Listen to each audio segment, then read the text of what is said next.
कडक बंदोबस्तात इंग्रजीचा पेपर, काही खुशी तर काही गम।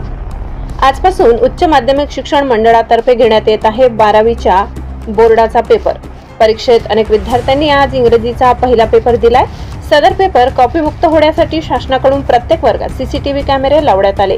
केंद्रावर ड्रोनची आणि सीसीटीव्ही कॅमेऱ्यांची नजर होती। यामुळे या सीसीटीव्ही कॅमेऱ्यामधून प्रत्येक केंद्रावर प्रशासन बारकाईने लक्ष ठेवून होते। परीक्षा ही कॉपीमुक्त व्हावी हे रोखण्यासाठी शिक्षण विभागाचे भरारी पथक देखील नेमण्यात आले होते। परीक्षा केंद्रावर मोठ्या प्रमाणात पोलीस बंदोबस्त तैनात करण्यात आला। सदर पोलिसांकडून विद्यार्थ्यांच्या पालकांना गेट बाहेर थांबविण्यात आले। प्रत्येक विद्यार्थ्यांची गेटवर चौकशी करून परीक्षेसाठी सोडले जात होते। त्यामुळे विद्यार्थ्यांना स्वतःच्या मेहनतीने 12वी परीक्षेत पास व्हावे लागणार आहे।